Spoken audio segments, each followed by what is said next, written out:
Après une superbe saison 2022-2023 qui aura vu le Manchester City d'Erling Haaland voler la Première Ligue au nez et à la barbe d'Arsenal, le Napoli de Victor Osimhen écraser la Serie A, le Bayern Munich de Thomas Tuchel remporter in extremis la Bundesliga devant le Borussia Dortmund et enfin le Grand Barça renaître de ses cendres sous les ordres de Xavi pour conquérir à nouveau la Liga, et bien cet exercice 2023-2024 qui s'apprête à débuter ou qui a déjà débuté dans certains championnats même, et bien s'annonce passionnant pour les fans de football, notamment de par ses nombreux enjeux mais également du fait que de nombreux gros cadors des championnats européens ont énormément changé durant l'été. Alors qui sera sacré champion, qui se qualifiera en Ligue des Champions et qui sera la surprise et la déception de cette nouvelle saison? Je vous explique tout ça dans cette vidéo, on démarre juste après ça.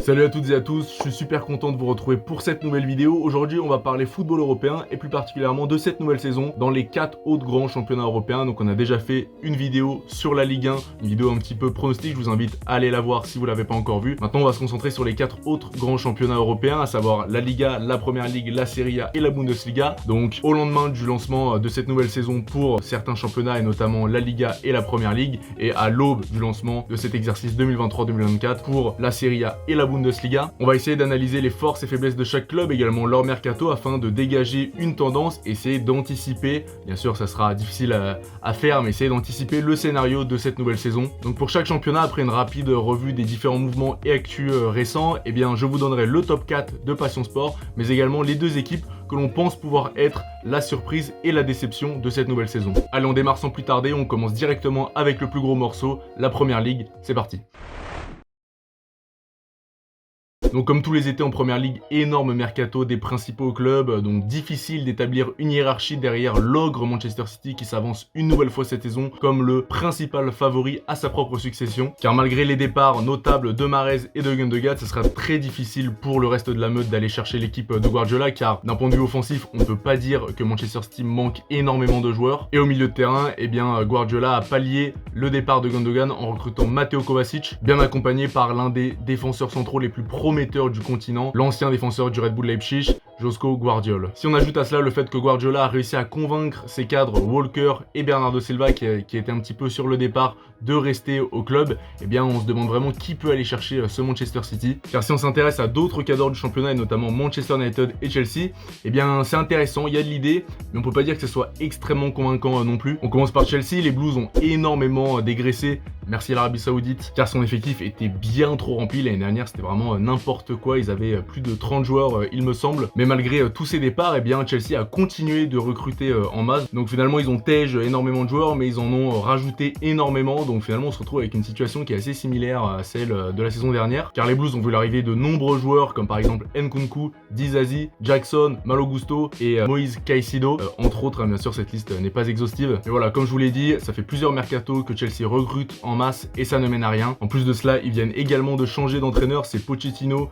qui a pris la tête du banc de Chelsea. Et voilà, il arrive dans une situation qui est catastrophique, vraiment avec des bases à reconstruire presque entièrement. Donc voilà, tout ça fait que on ne misera pas sur Chelsea dans le top 4 pour cet exercice 2023-2024, mais tout de même avec l'effectif qu'ils ont, avec un entraîneur comme Pochettino qui connaît très bien la Première Ligue, eh bien ils se doivent à l'issue de cette saison de retrouver l'Europe. Maintenant on passe à Manchester United qui a fait un mercato assez calme, de manière assez surprenante, en recrutant seulement 3 joueurs. Højlund en provenance de l'Atalanta Bergame, Onana pour remplacer De Gea parti en provenance de l'Inter Milan, et enfin Mason Mount en provenance de Chelsea. Voilà, donc 3 joueurs, dont un Højlund qui s'est déjà blessé et qui sera absent quelques semaines voire quelques mois il me semble. En ce qui concerne les deux autres, Onana c'est une super recrue, vraiment il a été énorme la saison dernière avec l'Inter. En revanche, on est moins convaincu par Mason Mount qui était en difficulté depuis plusieurs mois à Chelsea et qui va venir concurrencer Bruno Fernandes.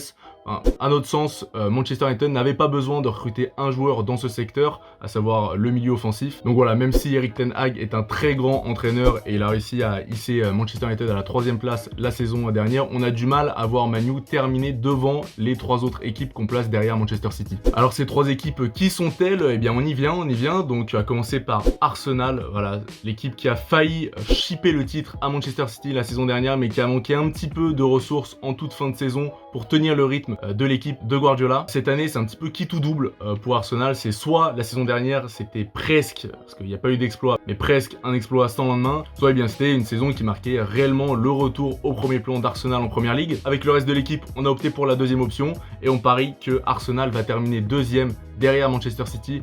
Une fois de plus, on pense qu'Arsenal va titiller City tout au long de la saison, lui tenir la grappe, réellement tenir la distance contre les Mancuniens, mais on pense que in fine ça sera trop juste encore une fois cette année. Mais voilà, malgré ça, une deuxième place c'est quand même un très bon résultat, d'autant plus qu'on sent qu'Arsenal eh bien, est au moins aussi fort que l'année dernière, mis à part Xhaka qui est un des seuls cadres de l'équipe à être parti à Leverkusen, et bien tout le reste de l'équipe est resté. Le Suisse a d'ailleurs été remplacé par le très bon Declan Rice en provenance de West Ham, bien accompagné par Kai Havertz et Timber qui ont montré de belles choses cet été en amicaux. Néanmoins, on peut toutefois regretter l'absence d'un vrai neuf, un pur neuf qui plante 15-20 buts par saison, car Havertz c'est pas un vrai neuf, Nketiah c'est un vrai neuf, Nketiah effectivement, mais il marque pas énormément de buts et surtout il a pas énormément de temps de jeu. Et Gabriel Jesus, qui était un petit peu la grosse recrue de l'été dernier, qui est censé être le numéro 9 titulaire, eh bien c'est plutôt un 9 meneur de jeu qui va faire jouer ses adversaires, et voilà, ça va pas être un Erling Haaland qui va planter 30 buts par saison. Donc voilà, on pense que l'équipe d'Arteta sera portée toute la saison par l'idée de battre City, mais ça sera un petit peu juste, donc on parie sur une deuxième place. Voilà, l'équipe a bien commencé le championnat, donc ça nous conforte dans cette idée. Maintenant, l'équipe qu'on place en troisième position, c'est Liverpool. Liverpool qui a fait une saison assez ratée, 5e place. C'est la première fois depuis la saison 2017-2018 que l'équipe de Klopp n'ira pas en Ligue des Champions. Mais voilà, cet été, Liverpool a fait le ménage et a très bien fait le ménage. L'équipe de Klopp a fait partir nombre de ses cadres qui étaient en perte de vitesse, à savoir Henderson, Milner, Fabinho ou encore Firmino. Et les Reds ont recruté de manière très intelligente des joueurs assez prometteurs, en l'occurrence McAllister en provenance de Brighton, le champion du monde, qui est un très bon milieu de terrain, mais également Dominic Szoboszlai en provenance du Red Bull Leipzig, voilà, qui est sûrement un des milieux de terrain les plus sous-cotés du vieux continent et que la Première Ligue va découvrir. Reste à savoir maintenant si Darwin Núñez va enfin se décider à mettre ses occasions au fond des filets, mais on a vraiment du mal à voir l'équipe de Klopp réaliser une deuxième mauvaise saison d'affilée, d'autant plus que l'attaque des Reds a retrouvé Luis Diaz, qui a énormément manqué la saison passée. L'équipe de Klopp a certes commencé sa saison par un nul face à Chelsea, mais on les voit quand même terminer sur la troisième marche du podium. Enfin, au pied du podium, pour compléter notre Big Four de Première Ligue, eh bien on voit Newcastle pour compléter les 4 équipes qui auront Ligue des Champions la saison prochaine. Newcastle, depuis leur rachat par les Saoudiens, c'est vraiment une équipe qui monte, une équipe qui compte en Première Ligue. C'est vraiment devenu un des cadors du championnat anglais et on a du mal à les voir régresser durant cet exercice 2023-2024. Le mercato a été très intelligent avec le recrutement de Tonali, Barnes ou encore Livramento. Et même si l'équipe entraînée par Eddie Howe a perdu Saint-Maximin et Wood, eh bien on peut voir que ça n'a pas changé grand chose à leur efficacité. Ils ont démarré la saison pied au plancher avec une victoire 5-1 contre le pourtant très bon Aston Villa d'Unai Emery. Donc voilà, une 4e place, je pense que ça serait même presque le minimum pour eux en termes d'objectifs. Donc voilà notre pronostic. On passe maintenant à la surprise et à la déception de cette saison selon nos pronostics. Ça n'engage que nous bien évidemment. D'ailleurs n'hésitez pas à nous dire votre avis en commentaire au niveau, voilà, que ce soit du top 4 ou même des surprises dans ces 4 championnats qu'on va traiter durant cette vidéo.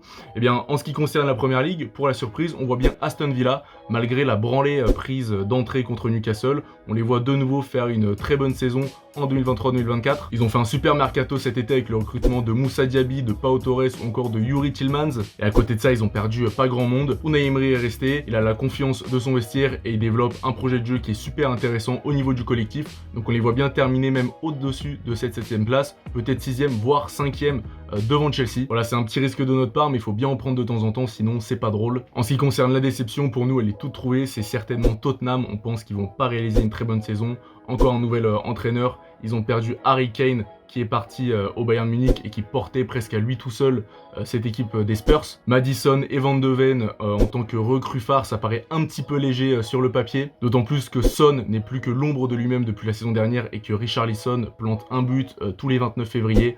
Donc voilà, la saison s'annonce longue pour Tottenham. On en a terminé avec la Première Ligue, on passe sans plus tarder à la Liga, mais avant ça, n'oubliez pas de vous abonner. On est également présent sur TikTok et sur Insta, on parle d'actualité sportive tous les jours, donc si le contenu vous plaît, n'hésitez pas à aller jeter un œil et à vous abonner à notre chaîne, ça nous ferait super plaisir et ça nous encourage.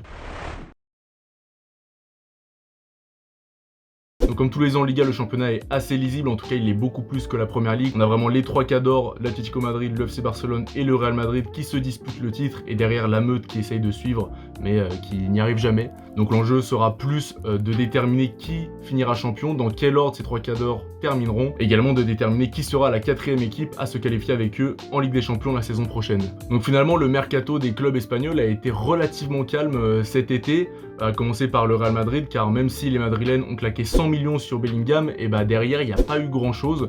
Il y a eu notamment effectivement la petite pépite Arda Güler, mais qui est davantage un pari sur l'avenir. Mais derrière ça, pas de grosses recrues. Au Barça, pareil, le gros coup s'appelle İlkay Gündoğan, mais derrière ça, il n'y a pas eu grand chose, mis à part les départs des cadres historiques Sergio Busquets et Jordi Alba, et également surtout, s'il y a eu un gros départ, c'est Ousmane Dembélé qui s'en est allé au Paris Saint-Germain. Et enfin pour l'Atlético, même chose, des recrues intelligentes, Soyuncu, Ravi Galan ou encore Azpilicueta, mais pas d'énormes recrues. Donc difficile avec tout ça de dégager un vrai favori qui semble sur le papier bien meilleur aux autres. Le Real manque clairement d'un neuf, car bon, Benzema est parti et à la place on a pris Rossellou. Voilà, bon, on va pas aller loin je pense le Real avec Rossellou. J'espère pour eux que Vinicius a décidé de marquer beaucoup de buts, car ils vont avoir grand besoin de leur ailier brésilien. Et en plus de cela, Ancelotti était longtemps annoncé sur le départ, finalement il est resté. Mais voilà, la saison dernière était laborieuse, en championnat c'était pas évident, donc on voit cette saison le Barça faire le back-to-back, remporter une nouvelle fois la Liga. Xavi vraiment est en train de s'implanter au sein de ce club. Tous les grands noms de l'équipe, mis à part Dembélé donc, sont restés, mais le Barça a d'autres ressources en attaque, et avec Gündoğan pour remplacer Busquets, c'est un super coup. Jordi Alba est parti, mais il était déjà sur le banc, car il y a Alejandro Balde qui est vraiment stratosphérique depuis la saison dernière. Donc voilà, on voit le Barça de Xavi remporter le championnat une nouvelle fois et faire mieux même en Ligue des Champions également. Derrière, petit risque, on pense que c'est l'Atlético Madrid qui va être le dauphin des Blaugrana. Ils ont fait une grosse fin de saison derrière, ils ont perdu personne, tous leurs cadres sont restés, ils ont recruté intelligemment comme on l'a dit, et Griezmann est en feu depuis l'exercice passé, donc on pense qu'ils vont terminer devant leur rival merengue, du fait que bien tout simplement au Real on pense qu'il n'y a pas assez de joueurs en attaque. Vinicius et Rodrigo et Bellingham même ne pourront pas tout faire tout seuls. Vraiment le Real je pense avait besoin d'un grand neuf pour cette nouvelle saison et ils ne l'ont pas recruté. En plus de ça, Militao s'est grièvement blessé et sera absent plusieurs mois, et Courtois est également out pour presque l'intégralité de la saison. Alors ils vont certes recruter Kepa, ça n'a pas encore été officialisé au moment où j'enregistre, mais ça va l'être dans les prochains jours. Kepa on sait qu'il est irrégulier et ça vaut pas Courtois, Courtois qui est l'un ou même le meilleur gardien au monde, donc ça vaudra jamais le gardien de la sélection belge. On a donc notre top 3, maintenant reste à trouver le quatrième qui les accompagnera en Ligue des Champions. Alors tous les ans en Liga, c'est souvent une bataille à plusieurs clubs qui reviennent, à savoir le FC Séville, le Betis Séville, les Real Sociedad ou encore Villarreal. Cette année on pense que c'est le FC Séville qui va retourner dans le top 4. Alors la saison dernière était très difficile, mais ils l'ont terminé comme un boulet de canon pour finir presque voilà, aux portes du top 10 même. Et en plus de ça, surtout ils ont remporté contre toute attente cette Ligue Europa. Ils ont le vent dans le dos, l'équipe de Mendilibar a conservé tous ses cadres, a recruté des joueurs intéressants comme Djibril Sow en provenance de Francfort, donc on les voit retourner dans le top 4. Dites-nous ce que vous en pensez en commentaire. On passe maintenant à la surprise et à la déception. Alors au niveau de la surprise, pas évident de trouver une équipe qui sort du lot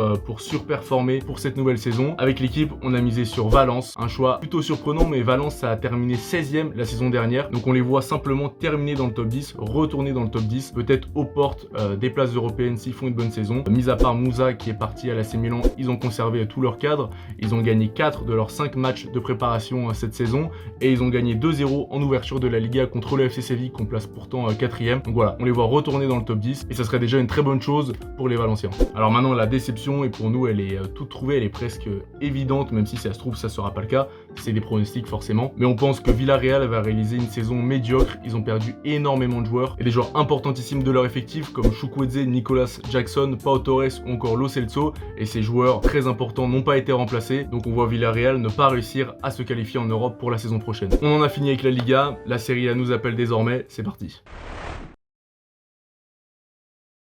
En Serie A, c'est un petit peu comme en Première Ligue, il y a eu beaucoup de mouvements cet été et il y a beaucoup de clubs qui peuvent espérer terminer dans le top 4 à l'issue de cette saison. En revanche, contrairement à la Première Ligue, on n'a aucune équipe qui fait figure d'immenses favoris comme Manchester City peut l'être en Angleterre. Donc c'est sûrement le championnat parmi les 4 qu'on traite aujourd'hui le plus dur à pronostiquer, car selon nous, 6 équipes ont les capacités de terminer dans le top 4, à savoir les 2 clubs de Milan, l'AC Milan et l'Inter Milan, les 2 clubs de Rome, la Lazio de Rome et l'AS Roma, le Napoli et l'Atalanta Bergame. On ne met pas la Juve dedans, je sais même pas si on peut dire que c'est une surprise étant donné la situation de la Juve qui perd en qualité dans son effectif et dans son jeu saison après saison. Là, ils sont en train de réaliser un mercato assez terrifiant et triste. Même presque aucune recrue, seulement la venue de Timothy Weah. C'est un bon joueur certes, mais c'est pas non plus le crack d'une génération. Et ils vont très certainement perdre Vlahovic. Alors il y a sûrement Lukaku qui va arriver si cette opération se réalise. Mais voilà, on pense que ça sera insuffisant, notamment du fait que Allegri va rester et que son équipe ne tourne pas sous ses ordres depuis 2 saisons. Donc on ne voit pas la Juve être capable de rivaliser pour la lutte dans le top 4. Alors du coup, pour les 6 clubs cités, difficile d'établir une hiérarchie. On va commencer par le champion en titre, le Napoli, qui a très peu bougé cet été. Ils ont certes perdu Kim Min-jae, le patron de leur défense, mais il a été remplacé par Nathan, en provenance de Bragantino au Brésil.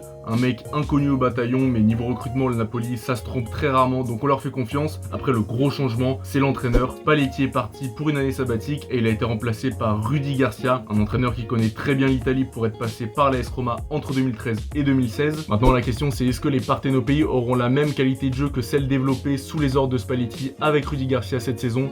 Difficile à dire. À côté de ça, on a les 2 clubs de Milan qui ont fait tous les deux un très bon mercato, certainement les 2 meilleurs mercatos de Serie A. Premièrement, on a l'Inter Milan qui a certes perdu Brozovic, Lukaku, Onana et Skriniar, mais qui a très bien compensé en recrutant Thuram, Fratesi, Quadrado ou encore Sommer. Même chose pour Milan, un mercato solide, de grosses pertes, notamment celle de Tonali qui était le patron du milieu de terrain, des pertes un petit peu moindres comme celle de Rebic ou encore de Brahim Diaz, mais un gros mercato pour compenser, avec comme toujours depuis quelques saisons à Milan le recrutement de joueurs peu connus mais très prometteurs comme Chukwueze en provenance de Villarreal. Il y a également Moussa, on en a parlé tout à l'heure, en provenance de Valence, Pulisic et Loftus-Cheek, pas évident à prononcer, en provenance de Chelsea, ou encore Reinders en provenance d'Alkmaar. Donc voilà, gros mercato de la part de Milan. À voir maintenant si Pioli arrive à articuler tout ça et à former une équipe cohérente sur le terrain. Enfin, il reste donc l'Atalanta, la Roma et la Lazio, 3 clubs que Passion Sport placerait un petit ton en dessous du Napoli, de l'AC Milan et l'Inter Milan. L'Atalanta a certes perdu Højlund, parti à Manchester United, mais a récupéré Scamacca, qui a à notre sens une très bonne affaire, comme le sont tout autant les arrivées de Baker en provenance de Leverkusen ou de Kolasinac depuis l'OM.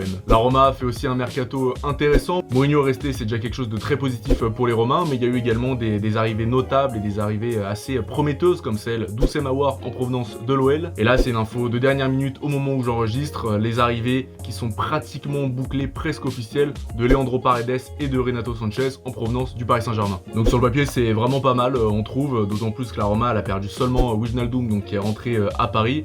Et oui, il y a Matic également qui va également s'en aller du côté de Rennes. Mais voilà, c'est bien compensé par Paredes et Sanchez. Et il y a également Ndika qui est venu pallier le départ d'Ibanez. Donc ça reste cohérent pour les hommes de José Mourinho. Enfin, la Lazio, rapidement, elle a subi des pertes importantes, notamment celle de Milinkovic-Savic qui était son game changer et qui est parti en Arabie Saoudite. Mais elle a réalisé un mercato intéressant également avec les arrivées notables de Castellanos en provenance de Grenade et surtout de Kamada qui était pisté par l'AC Milan et qui va venir renforcer ce milieu de terrain. Donc vous l'aurez compris, c'est assez chaud de pronostiquer cette Serie A 2023-2024. Beaucoup d'équipes qui se valent. Mais voilà, après mûre réflexion, on a décidé de miser sur l'Inter Milan cette année. On hésitait avec le Napoli, car le Napoli a presque la même équipe que la saison dernière et possède toujours son duo de feu Osimhen-Kvaratskhelia. Mais il y a ce changement d'entraîneur avec l'arrivée de Rudy Garcia, comme on l'a dit. Donc voilà, c'est cette petite incertitude qui plane autour de la capacité de Rudy Garcia à remettre en place un collectif aussi impressionnant que celui de Spalletti, qui nous fait pencher pour l'Inter. L'Inter qui va connaître sa 3e saison sous les ordres d'Inzaghi. Chaque saison est meilleure que la précédente et on voit enfin l'ancien entraîneur de la Lazio remporter le titre avec les Interistes cette saison. On l'a dit, il y a eu un mercato qui a été solide, il y a un 4e attaquant qui est censé arriver pour épauler Lautaro, Thuram et Correa en attaque. Ça devrait être Arnautovic aux dernières nouvelles, donc recrue très intéressante également. Dites-nous ce que vous en pensez, nous en tout cas on mise sur l'Inter. Ensuite donc, en 2e position, logiquement c'est le Napoli, étant donné qu'on hésitait entre les deux. Il y a trop de qualité dans cet effectif pour mettre les Napoli plus bas au classement. On pense qu'ils auront un peu de mal à refaire une saison aussi impressionnante que celle passée avec Spalletti, mais ça restera très solide et ça suffira pour être le dauphin de l'Inter. Derrière les Partenopei, on place l'AC Milan. L'AC Milan qui a fait un mercato intéressant, à voir ce que ça donne comme je vous l'ai dit, car il y a beaucoup de recrues peu connues et faut voir comment tout ça s'articule sur le terrain, mais les Milanais ont prolongé Leao, leur atout le plus important, et ça fait vraiment la diff en attaque, et ils ont préservé, mis à part Tonali, tous leurs meilleurs joueurs. Donc 3ème place pour l'AC Milan, c'est notre pari. Et donc enfin, pour compléter ce quatuor qui ira en Ligue des Champions, eh bien on a choisi de miser sur l'AS Roma de José Mourinho. Belle saison en Europe ces dernières années, titre en conférence, finale en Europa League. Ça manque un petit peu de continuité en championnat pour parvenir à se qualifier en Ligue des Champions. Mais avec le mercato réalisé, comme on l'a dit, des arrivées intéressantes au milieu de terrain et un Mourinho qui reste surtout. Je pense que dans la continuité des saisons passées, avec cette 3ème saison, Mourinho va enfin parvenir à qualifier les Romains en Ligue des Champions. On passe maintenant à la surprise et à la déception de cette saison en Italie. Au niveau de la surprise, on pense pourquoi pas que le Torino va réaliser une très belle saison, pourquoi pas une meilleure saison que celle réalisée la saison passée. On rappelle qu'ils ont terminé 10e, ils ont longtemps été à la lutte avec la Fiorentina pour la 8e place, mais ça a été un petit peu trop juste sur la fin. On pense que cette année ils vont faire mieux, une 8e place, peut-être même une 7e devant la Juve, pourquoi pas. Ils ont fait un mercato intéressant, il y a les arrivées de Bellanova en provenance de l'Inter, de Tameze également qui a été très bon la saison passée. Ils ont conservé la plupart de leurs joueurs importants, il y a peut-être Malinowski. Alors Malinowski il a envoyé un petit peu dans tous les clubs d'Italie, mais il y a une possibilité pour qu'il arrive au Torino et ça serait une super recrue pour eux. Au niveau de la déception, on hésitait entre Sassuolo et la Fiorentina, mais la Fiorentina finalement fait une fin de mercato, en tout cas ces derniers jours, a réussi à pallier quelques lacunes, donc on va plutôt partir sur Sassuolo qui depuis le départ de De Zerbi, eh bien dégringole saison après saison au classement. Il y a quelques années, ça jouait vraiment très bien Sassuolo désormais, et depuis la saison dernière notamment, c'est vraiment pas terrible. Ils ont perdu leur meilleur milieu de terrain, Fratesi, parti à l'Inter, et ça n'a pas vraiment été comblé. On a trouvé que les recrues étaient pas très convaincantes. Ils ont terminé 13e la saison passée, et on pense que cette saison, ils vont encore dégringoler. Ça sera suffisant, je pense, pour se maintenir, et ça serait pas étonnant de les voir aux portes de la relégation.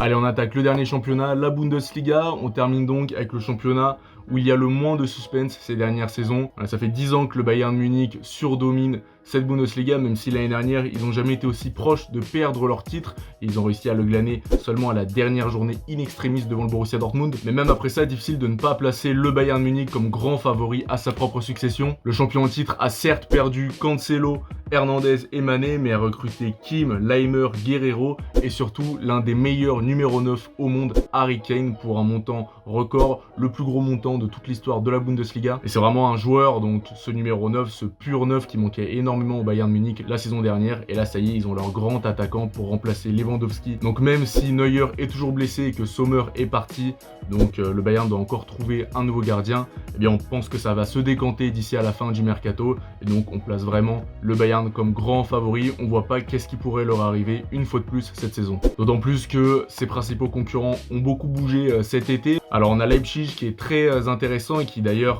a mis une grosse branlée au Bayern en Supercoupe d'Allemagne. Vraiment ils ont démarré la saison très fort. Bon, on mise peut-être ça sur le début de saison, on pense qu'après le Bayern va se réveiller. Mais ils ont envoyé quand même un gros signal au reste de la meute, car malgré les départs de Guardiol, Nkunku, Szoboszlai ou encore Laimer, eh bien Leipzig a très bien recruté cet été pour compenser tout ça. On a notamment pu noter les arrivées d'Openda, de Sesko, de Bichiabu, de Xavi Simons, de Fabio Carvalho ou encore de Loukeba. Donc vraiment très bon mercato, comme tous les ans presque avec Leipzig. Ils ont vraiment le nez creux au niveau du recrutement. À voir comment tout ça s'articule sur le terrain. C'est toujours la même chose quand une équipe change énormément d'un mercato à l'autre. Eh bien il faut mettre en place des nouveaux automatismes avec les nouveaux joueurs arrivés. Mais on pense que comme tous les ans ça va très bien marcher à Leipzig. Et donc on les voit terminer deuxième derrière le Bayern. Et donc en toute logique ou presque, un petit peu à l'image de la Liga, c'est un petit peu le même refrain tous les ans. En troisième position, on place donc le Borussia Dortmund. Ils ont en effet perdu leur meilleur joueur Bellingham parti au Real et ils ont compensé en recrutant Sabitzer et Ben Sebaini, donc des recrues intéressantes, mais on pense que ça sera un petit peu juste pour aller chercher mieux qu'une troisième place. En revanche, ça sera largement suffisant à notre sens pour leur permettre de se qualifier en Ligue des Champions. Il reste donc enfin une quatrième équipe pour compléter notre top 4, un petit peu comme Liga, c'est toujours le quatrième, on se demande qui ça va être. Et cette année, on mise une fois de plus sur l'Union de Berlin, qui était la grosse surprise de la saison passée. Et là, cette année, on pense vraiment que ça repart très bien également, car ils ont perdu presque personne et surtout ils font un super mercato. Il y a l'arrivée imminente de Bonucci, donc de l'expérience en défense centrale, même si Bonucci est un peu en perte de vitesse. Ça se refuse pas, un joueur du calibre de l'italien. On a également Gosens, le piston gauche de l'Inter Milan qui va rejoindre l'Union de Berlin, super recrue. Encore il y a eu l'arrivée de Lucas Touzard qui lui a déjà été officialisé. Donc mercato intéressant, de la continuité, et derrière les concurrents, ceux qui sont censés d'habitude lutter pour la 4e place, eh bien on a trouvé qu'ils n'étaient pas très rassurants durant ce mercato et dans l'entre-saison. Leverkusen a en effet perdu son meilleur joueur Moussa Diaby, tandis que Francfort a aussi perdu des joueurs très importants comme So, Kamada ou Ndika. Enfin Mönchengladbach, qui a déjà fait une saison très médiocre la saison passée, a perdu 2 de ses meilleurs joueurs également, Marcus Thuram et Rami Bensebaini, et donc on les voit par la même occasion comme la déception de cette saison. On pense qu'ils vont réaliser de nouveau une saison médiocre. Ce sera très difficile pour eux de retrouver l'Europe et même peut-être de terminer dans les 10 premiers au classement. Enfin au niveau de la surprise, difficile à dire, beaucoup d'équipes se valent, mais on mise plutôt cette année sur Hoffenheim. Saison difficile l'année passée, mais ils ont recruté cet été des joueurs intéressants comme Attila Zalai, Marius Bulter ou encore Wout Weghorst. Donc on les voit bien terminer dans la première partie du tableau cette année et ça serait une belle performance pour eux. Voilà les amis, on en a terminé avec ce tour d'Europe, on espère que ça vous aura plu, on a essayé d'être un petit peu exhaustif et surtout de se tenir au courant des dernières annonces jusqu'au dernier moment. Forcément peut-être qu'au moment où la vidéo sortira, eh bien, il y aura eu des dossiers ou des transferts qui auront avancé ou reculé, enfin en tout cas sûrement que des choses auront largement bougé d'ici à ce que la vidéo sorte, et les choses bougeront dans tous les cas d'ici à la fin du mercato, donc si ça se trouve des choses que l'on pense vraies aujourd'hui, eh bien dans 2-3 semaines ne le seront plus. En tout cas nous on trouvait ça tout de même intéressant de faire ça à ce moment-là, étant donné que la saison reprend et qu'elle commence dès maintenant. Il faut performer dès la première journée. Allez, n'hésitez pas à lâcher un petit like et à partager la vidéo si celle-ci vous a plu. Moi je vous dis à la prochaine pour une nouvelle vidéo sur Passion Sport. Ciao.